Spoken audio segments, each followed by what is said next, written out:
Okay, so this is a Ribble CGR, and I'm going to do a quick overview review of this bike that I built up myself. So I'm a British guy that lives in the USA, and so I always try and buy British when I can, and the Ribble CGR caught my attention. This is the aluminium version, or the aluminum version as the locals would say around here. It's a medium size frame. I'm 5'10" and a half, 190 pounds, and this fits me pretty well. I have a 100mm stem on the handlebars because I have a shorter left arm from a motorcycle accident a few years ago.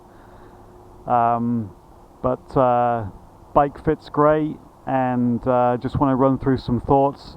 I've done approximately 350 miles on this bike, combination of roads and trails and some pretty gnarly gravel. So I've started to get a good feel for it and what it can do, and so I have some thoughts to share. There aren't too many reviews on YouTube of this bike, and that's what's motivated me to do this. So I'm going to run through my little cheat sheet of notes here, and hopefully I'll get this done in one take. So this is a Ribble CGR aluminium, size medium. The weight, as you see it there, including my toolkit, is 23.4 pounds. So it's pretty hefty compared to a modern carbon road bike, which, for instance, I have a giant Defy with carbon wheels, and that weighs in about 18 pounds. So this is quite porky compared to that. This bike has a set of Fulcrum 3s on it, which I picked up used for 75 bucks. I've got those running Pathfinder Pro tires from Specialized, which are pretty good. They're 38mm. Got a nice center tread, if I remember, and they're running tubeless. Generally running them about 50 psi in the back and 52, 53 in the front. I've got a 1x mechanical drive chain on there with the SRAM Apex 1, and a big old Sunrace cassette on the back, which I believe is a 12 to 42, which works pretty darn nice. And it's mechanical braking, so I've got the TRP brakes, and I'll pull in a photo of those as well. Cockpit mostly came from the parts box. Old Thompson seat post, my preferred San Marco saddle. Oh, I did buy some new handlebars. These are the Zipp aluminium Explorer bars. I'll zoom in and get some photos of those. Just some regular SRAM bar tape and an old giant stem, which is a 100mm. I think I mentioned that already. So ride quality, obviously it's not a super stiff bike. It's pretty stiff.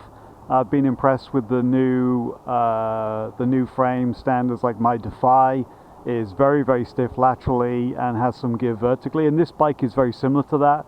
It's a little bit longer than my Defy. Obviously the Defy is an endurance style frame, so it does get a little waggy at the back when you get out the saddle, but it's not terrible. It's still fairly stiff. The SL carbon model of this bike must be pretty awesome, I would say.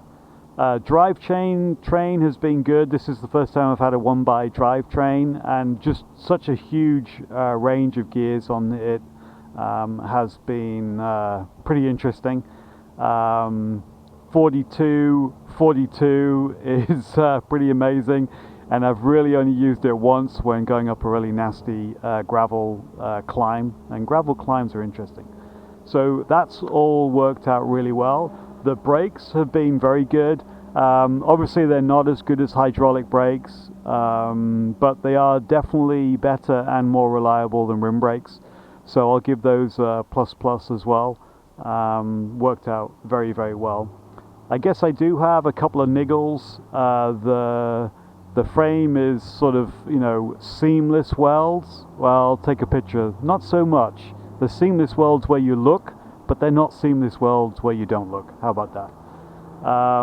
When the frame was delivered, it was missing its hardware kit, but I contacted Ribble, and literally within 2 days all the hardware turned up, to put into the frame, so that was really good. So the Ribble support has been fantastic. So anyway, this has been a quick review on the Ribble CGR. Hope you enjoyed. Have any questions, please put a note down below in the video, and I'm going to put some shots, some photos of the frame, various bits at the end of this video for your viewing pleasure, and thanks very much for your attention.